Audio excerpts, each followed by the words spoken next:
fly tying session. We had to do a little bit of work. That's why part one was cut short. Part one, we tied this little articulated streamer. It's got a little shank, some dumbbell eyes, and I dressed it with a little bit of barring on a marker. So it's a decent little pattern, but definitely we can improve it. The next thing I want to do is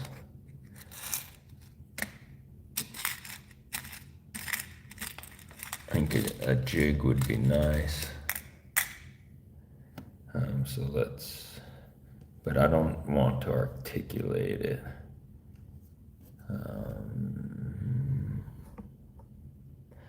But we could do a kind of extended body. Let me think about this here. I know what we could do. Do like a worm style fly.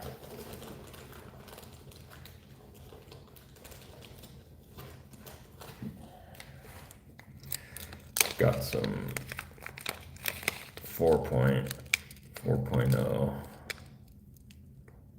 tungsten here.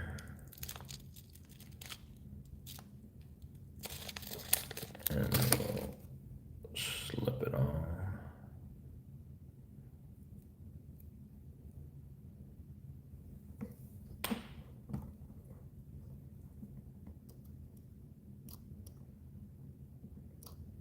If you were tying a Ned rig, I've seen a lot of people say, like, how do I tie a Ned rig fly? I think this is how you would do it.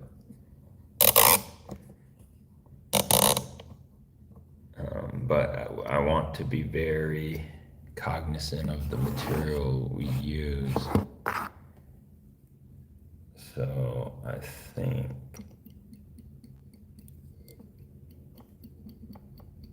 let's just lock the bead in here.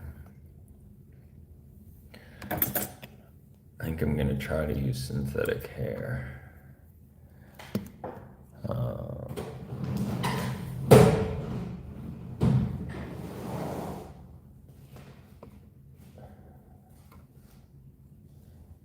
So this is some synthetic hair. I'm gonna try to use the darker hair.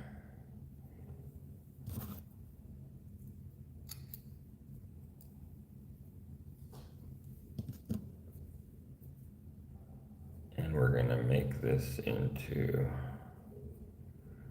a little worm style fly.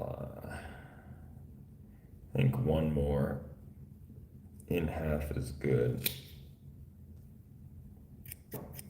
And then the hair right now is too straight. So I'm gonna really ball it, mess it up, try to break it, soften the fibers so they're not sitting straight. The more you can do, the better.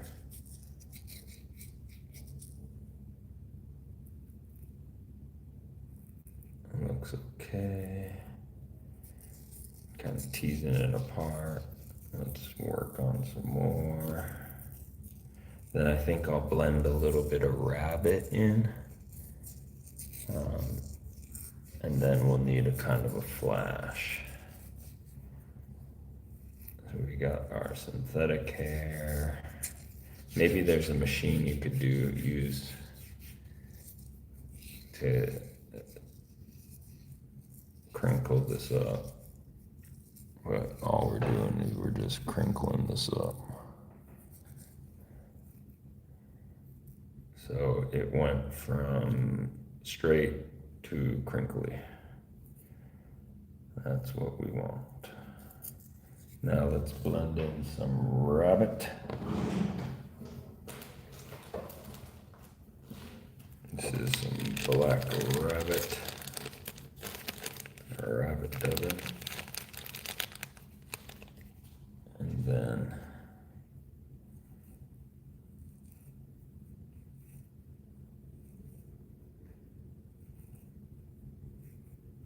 let's blend in some flash.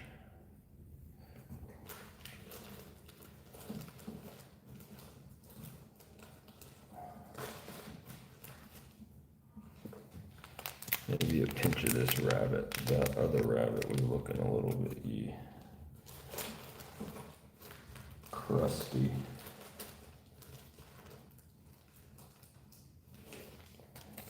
We'll take a risk. We'll do the fluorescent lime green. Take a little risk here. So let's blend our material.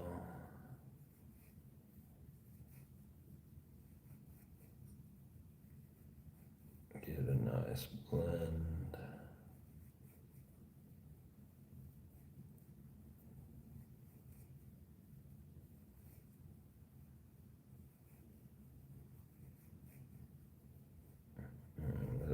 Too much green.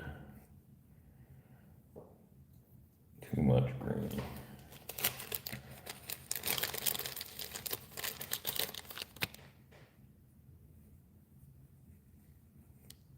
Okay. Here's our ball of dubbin. So we're doing like a worm. And take some monofilament.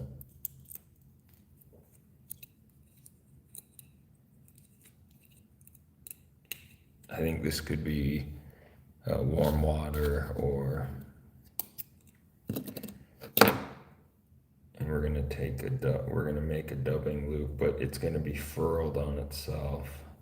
So we're gonna furl that, and then that's too much. So I think that'll be good, about this much.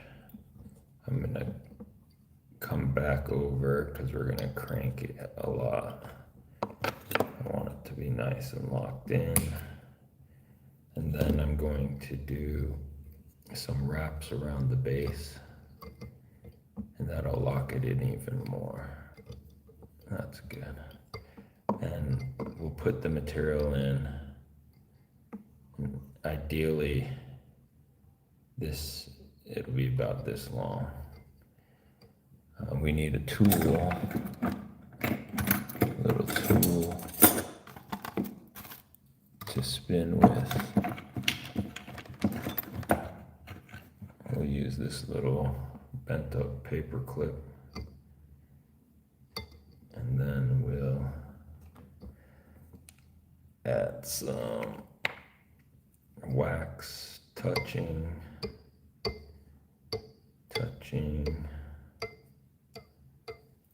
and then we will get our material and we'll insert it in to our loop.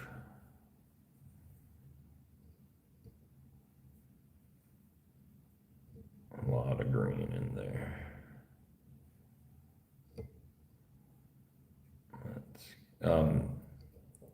So having a little like thick on the ends and thin in the middle is the way to go. Thick on the ends, thin in the middle. You'll see why. Let's go ahead and spin that up. I'm just spinning by hand.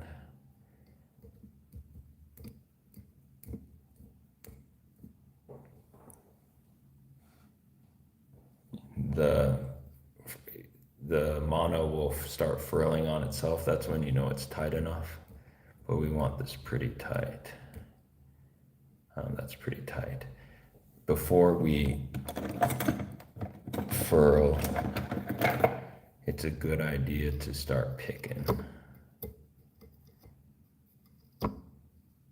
So pick out the material, kind of tease it out a bit, thin it out if you can.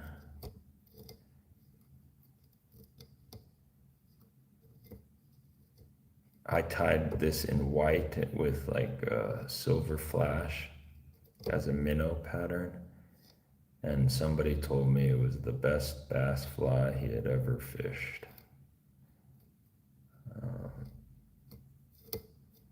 So I primarily use this for warm water, but if you do dark, it could be a trout fly, smaller size.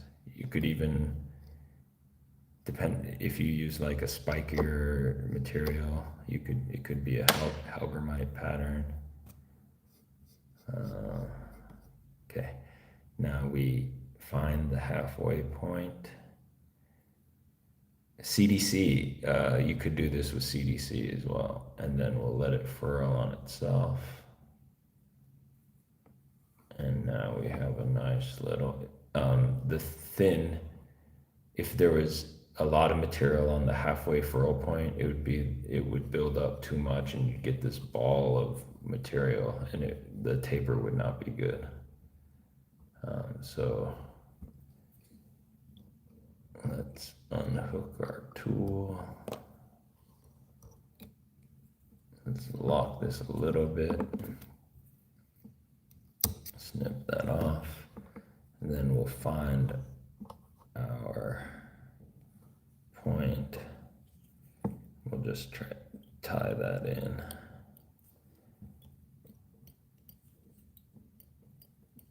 So it's sitting right on top. And we'll pick this out a little bit more.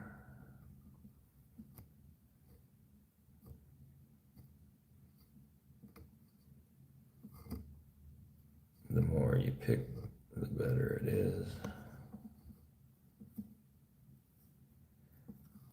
You want the longer hairs in, gives it a little bit more volume.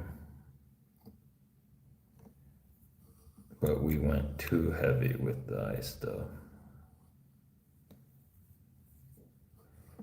Just a bit too heavy. Volume without the material buildup. That's, it's slender but full. So the hair is important. Now, this would be an artistic decision. What to do about the head. We could continue with the dubbing. We could try to get fancy and do like a feather. What to do? I think just coming back with the dubbing on the head is not very fun. So let's take a look. That doesn't look good. Let's see if we can find a good feather. Ooh, Marabou would be real interesting.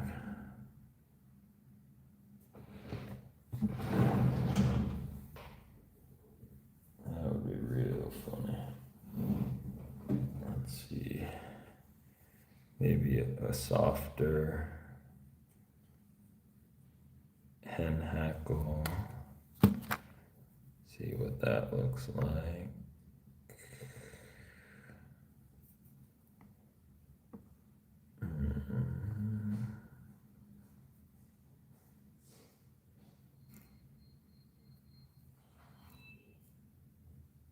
Yeah, let's try this. I'm going to strip one side.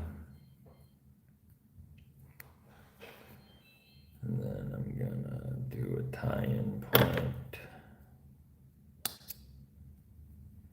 We might end up taking this out. We'll tie in this way.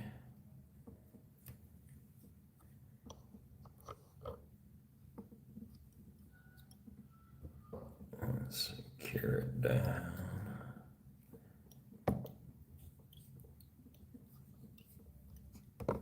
Do a little pinch of the scrap material just to fill in that gap there. Do a loose rope. Loose rope.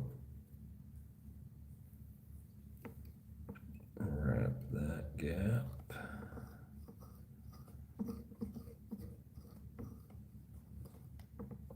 And then our hackle stem just snapped. We picked the wrong feather.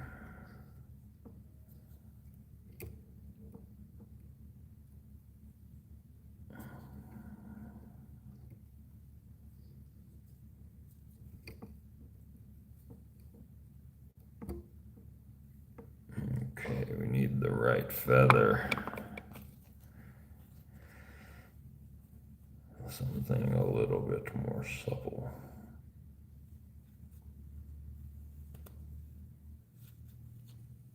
Where's the right feather? Ooh, I think we found the right feather right here. These fibers are thinner, so I'm not gonna strip one side. I'm gonna leave it as it is. But man, that's a good looking feather. Good looking feather. Let's try to tie it in again. Let's get our dubbing rope situated.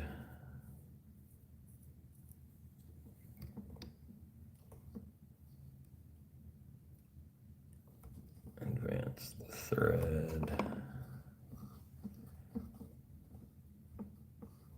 It's a little sparse right here.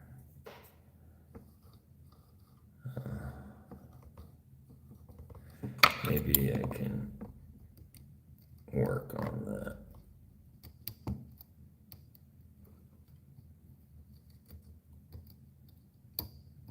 Tease out some of that material.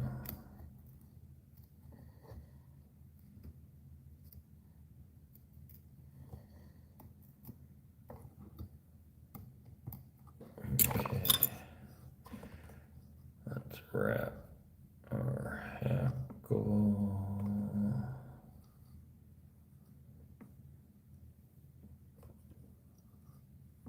Wrap and preen.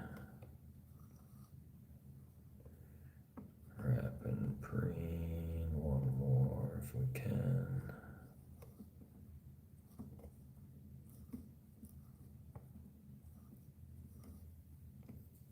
And lock it in.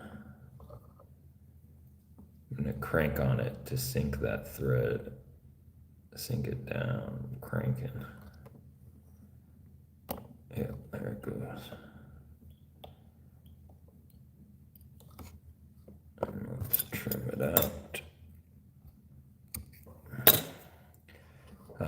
You could leave it like this, but I want to swoop that hackle back just a touch. So I'm gonna build up the thread around it. And then I'm going to, while I'm holding it, I'm gonna put a couple of beads of super glue. Then I'm gonna hold this back. I'm gonna slowly get close to it just so it sinks in. Just a touch. Hold it, and then it'll sit well.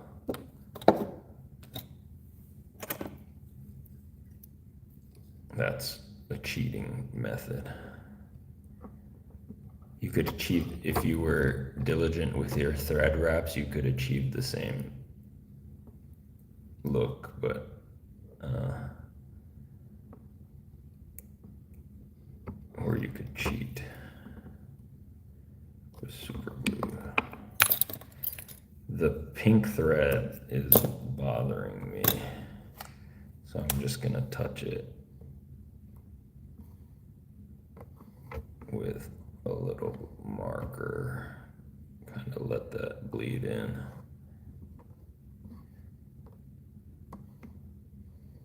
Yeah. There is a wormy worm on a jig.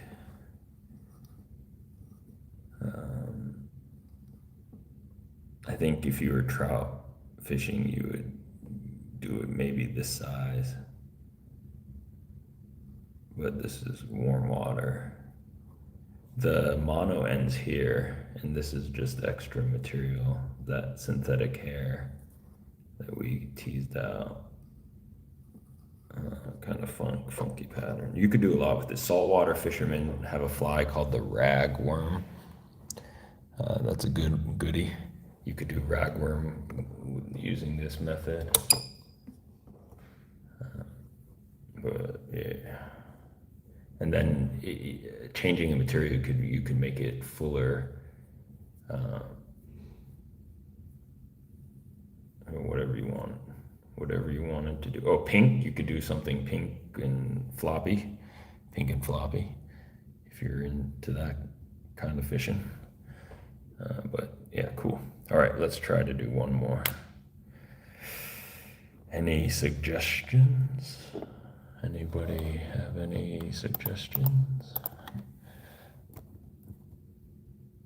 Need some inspiration.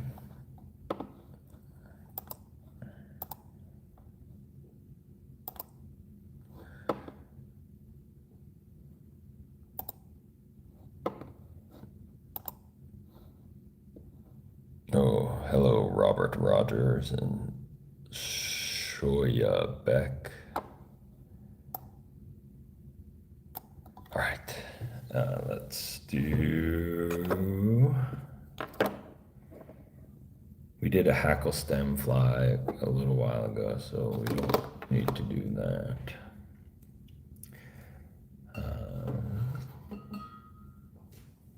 We did a craft fur fly a while ago.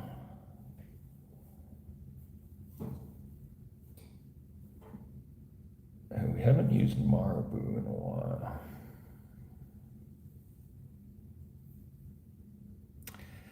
We'll do a Marabou, something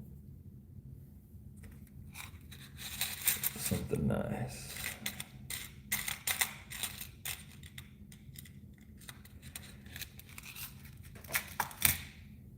Let's get our bead.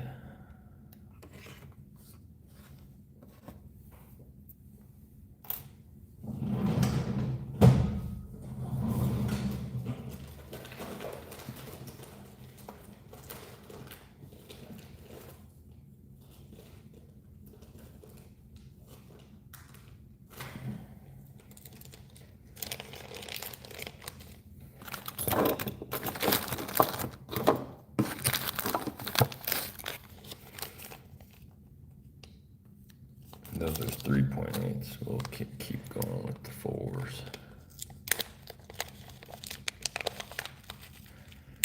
Keep going with the 4s.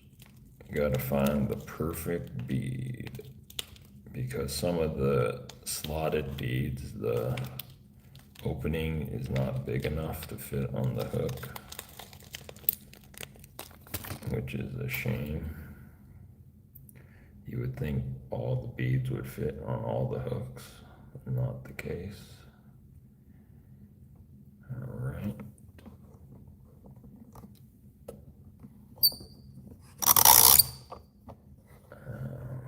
Yellow Marabou.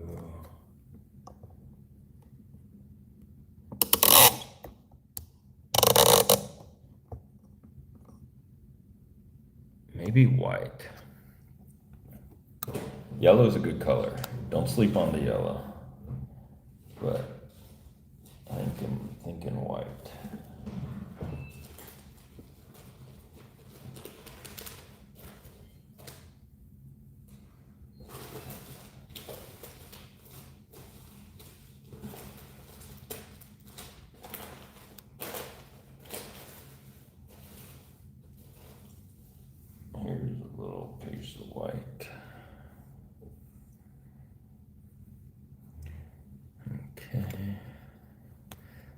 the Scotty's McFly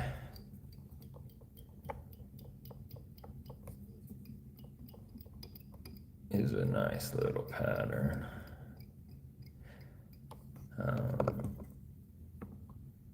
However,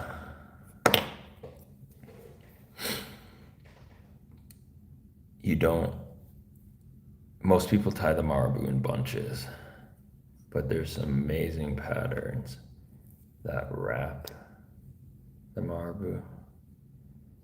And so I want to do a wrapped pattern. And I think you would tie it in tip first and wrap it.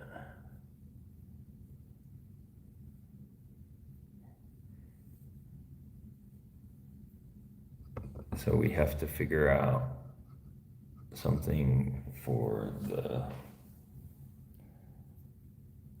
you could not do anything for the base here.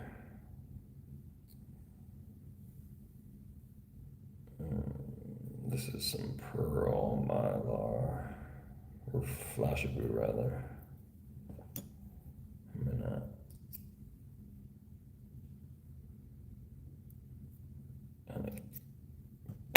get this more manageable. And I'm going to tie this in.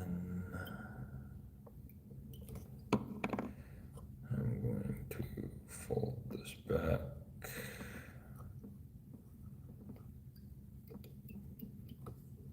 And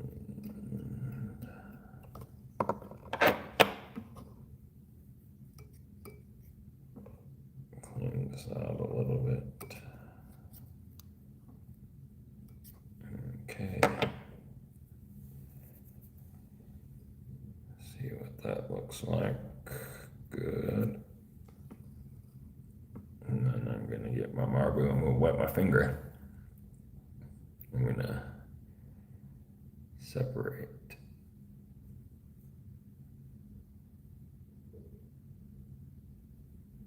And try to manage these feathers the best I can. I'm gonna trim that out.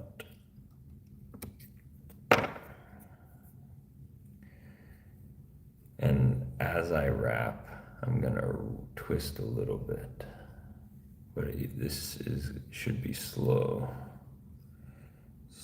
process.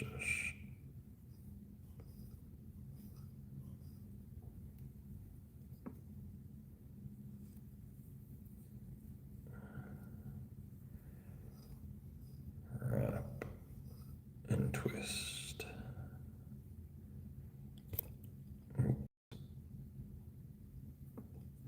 Wrap and twist.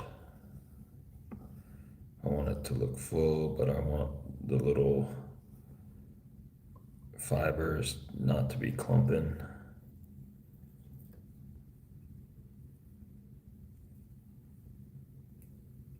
But I don't want to break the stem. I think that's about as good as we can do.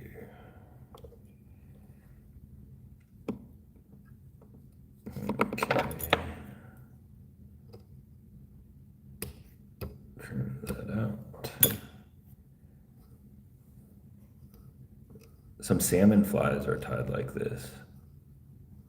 Very sparse.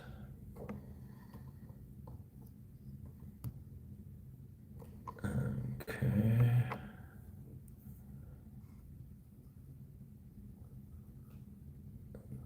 Collect our material.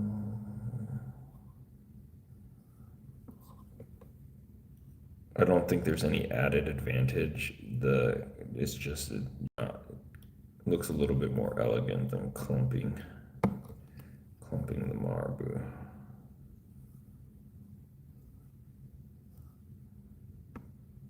Oh, there's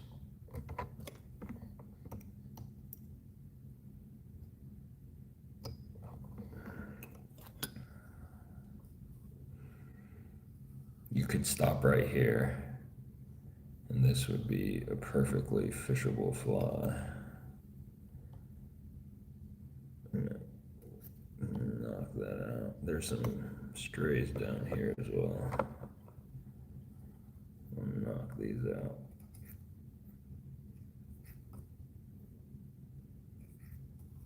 We just want those fine tips.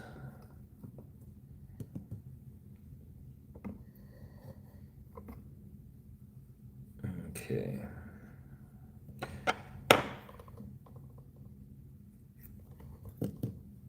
I think, and I might regret this, I'm feeling a little bit of fox. Maybe a feather would be better, actually. A feather would be better.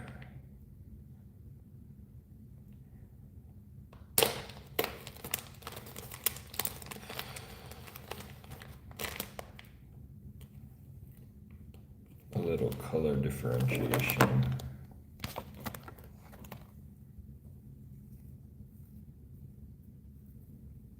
The mallard on there. Yeah, I don't think that's gonna work.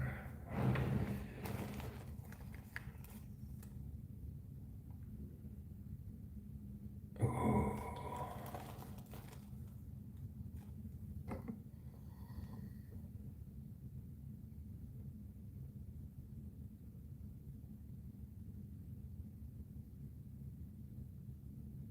I need something that blends in, that'll blend seamlessly in. I like this mallard feather because it's nice and dark.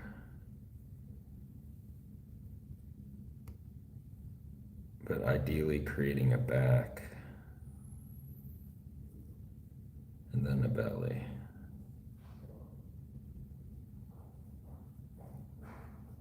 This is tricky. You're not gonna, the action on this is just gonna be kind of wavy, flowy through the water, but that's good sometimes. That's all you need. But yeah, that's stupid. The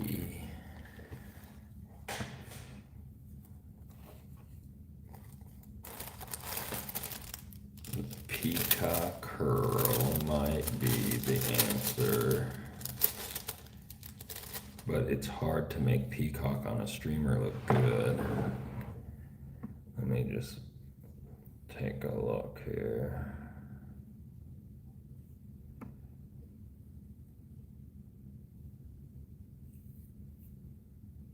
If we could get the tips more managed, this might work.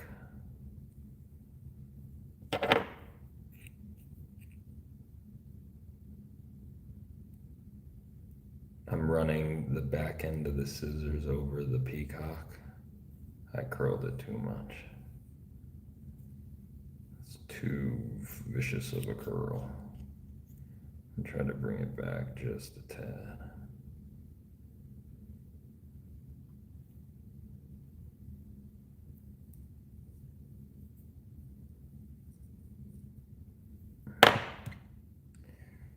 I think we did it.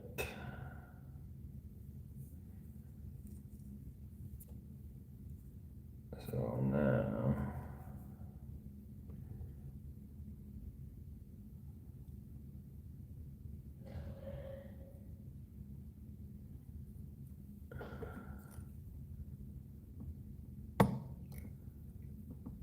let's see here, around the hook point, bring it down, cut that close.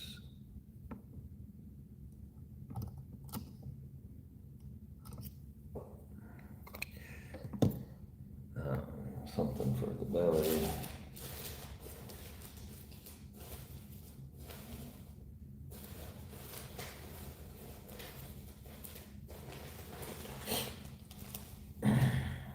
got a nice white ostrich,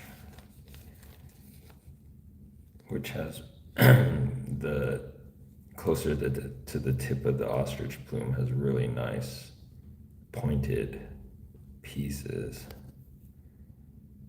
This is becoming more of a decorative pattern than an actual fishing pattern.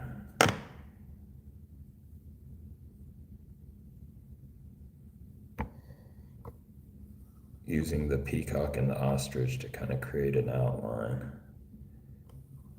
Ostrich being shorter than the peacock.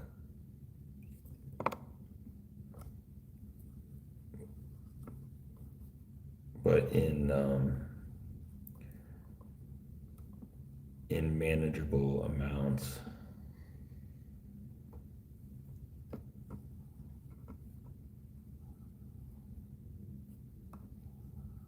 It could work.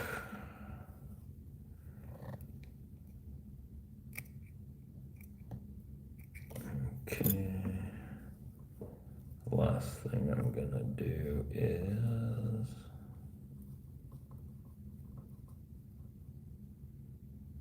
just a touch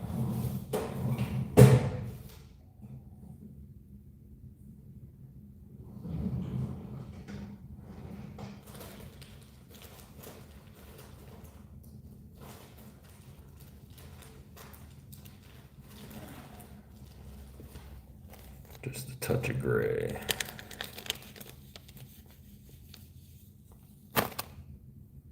Little veil.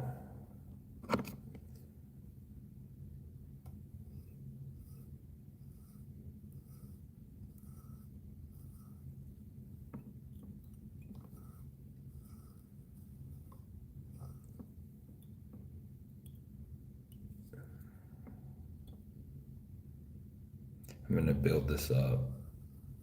No,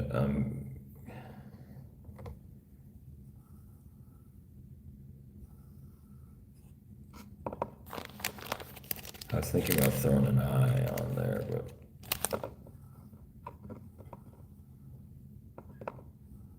no, I'm thinking I'm not. It's like a smelt. The old smelt. Let's see.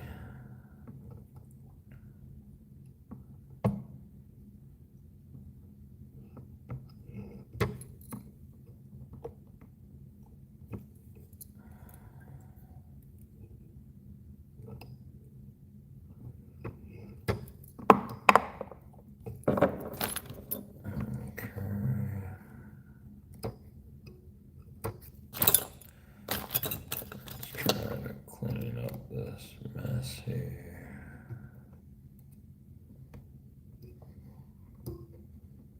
Thinning this out would be best.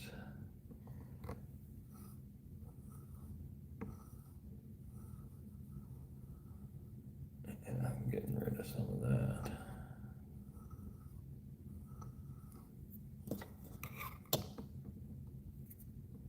I like the height. The height of the fly. The materials are a little bit too flowy.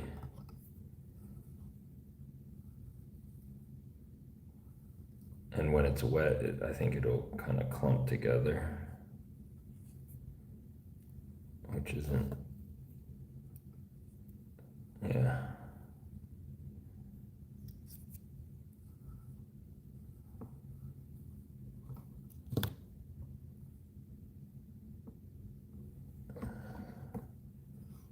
The ostrich is betraying me now.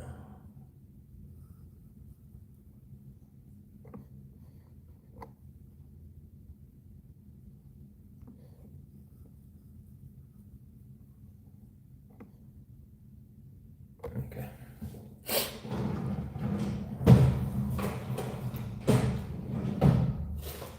Let's go for it.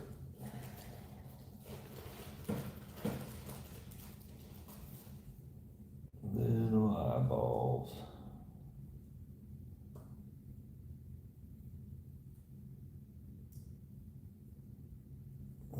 blue eyeballs.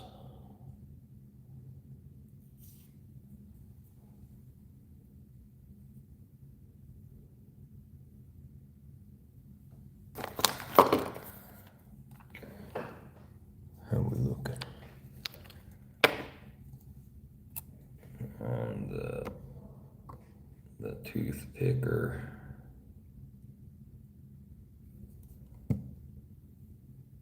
And then I'm just gonna come down right on that thread.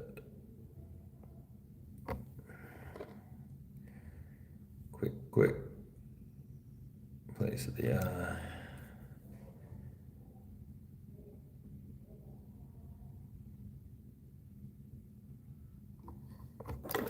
Repeat on the other side. The tip of my toothpick is jacked up, need a new one.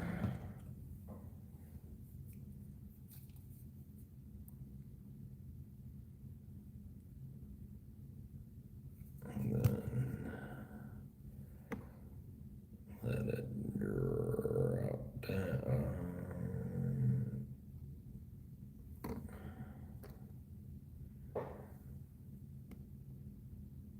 Place the eye. Oh, too high, too high. Too forward. There we go.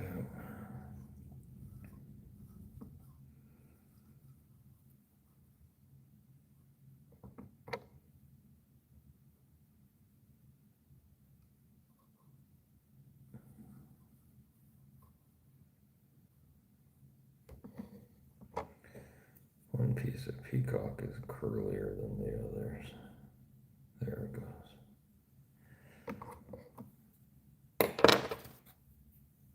I'm gonna take some of that down. Let's shore up that head.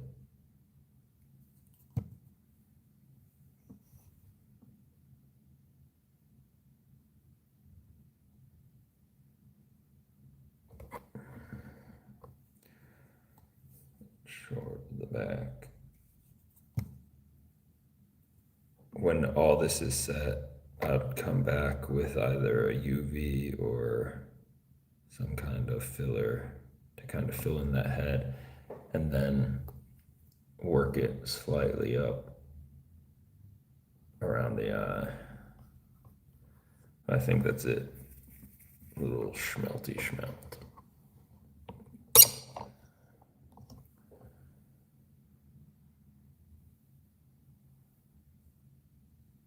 Oh.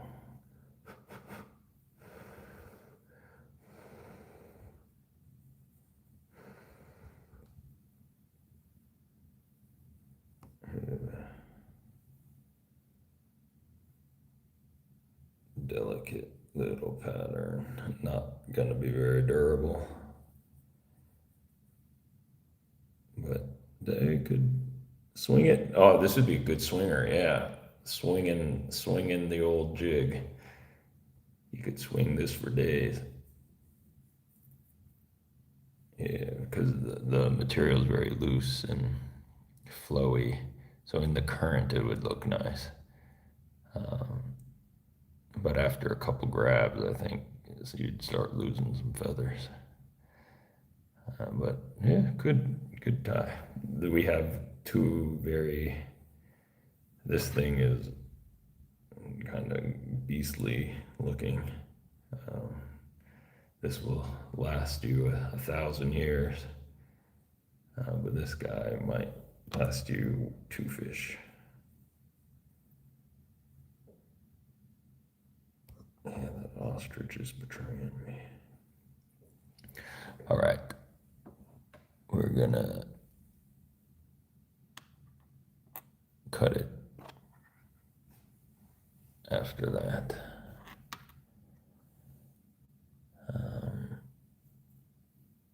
We'll be back tying soon, I imagine.